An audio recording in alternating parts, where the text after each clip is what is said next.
Right, so you're starting your videography, photography business. You don't know what to charge, so you don't want to charge too high and lose potential business.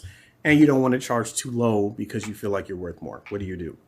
For me, when I started, I was charging $150 for a video. That would look like 60 seconds for Instagram, no audio, just background music for $150. Fast forward to now, I'm making $450 to $600 for the same type of video. Now, even though I've grown in my value and the equipment that I bring to the table and just services rendered, I still have people asking me for discounts like I did when I was charging $150. Now, they were asking for discounts back then because they knew I didn't have a portfolio. I didn't have a lot of clientele back then, so they were able to talk me down.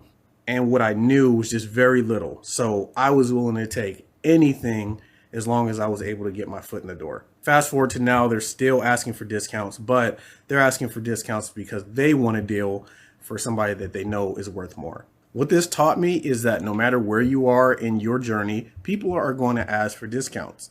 I don't offer discounts, especially to someone who is working with me for the first time. I feel like that sets a bad precedent as to starting the relationship with lower rates. I feel like you are telling that person that they can get a discount if they ask for it. Now, I know there's a pro to that because you're getting your foot in the door, you're building new relationships, and you're just showing the value that you can give that business. So I understand that. But if somebody were to ask me for a discount in the first interaction, automatic no. But that's only because now I have the amount of business to say no. In the beginning, when I was charging $150, I get it. I had to say yes regardless because I was really trying to make money at that time. But I found that there is a method that I utilize where I'm able to quote somebody higher and have an option for them to go at a lower rate and me not feel like I got swindled.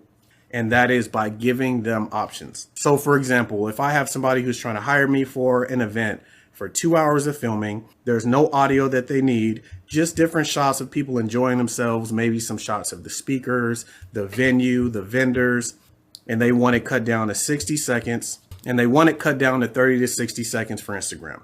Great, $550. Now, if I give them that flat rate, they may say no, or they may automatically start looking for another videographer who can do it for $50 to $100 cheaper. But if I were to give them an option to say, this is how much it would cost for 2 hours, $550. And I have another option that you can do for $400 for 1 hour, and I would capture the same event.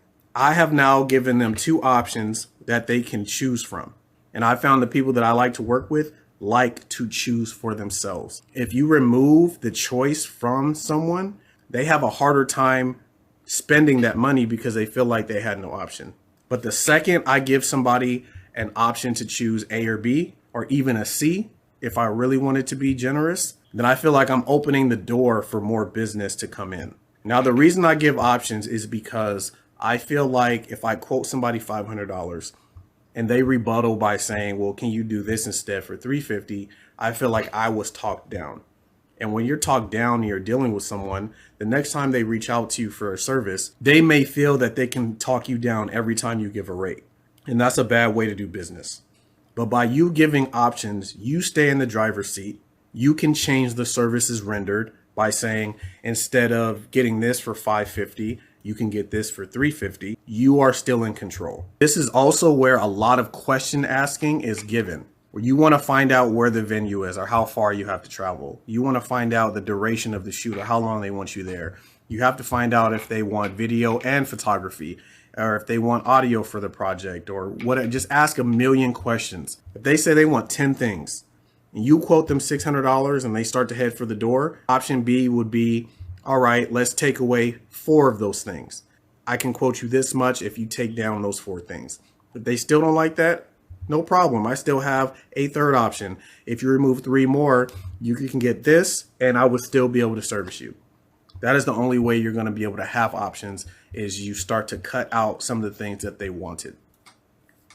But if you want to be in this for the long run, please make sure that you're asking a lot of questions and that you're giving multiple options for people if you don't want to lose a potential client. I hope you guys found this video valuable. I didn't want to make it too long, but please keep asking questions. I love you guys reaching out in the comments and following me on my Instagram, just reaching out and staying plugged in with me. I love covering these type of topics. So if there are other pieces of information or gems or my setup or my post-production, anything you guys want to know, feel free to DM or reach out and I'll make sure I make a video on it. And I will see you guys in the next video.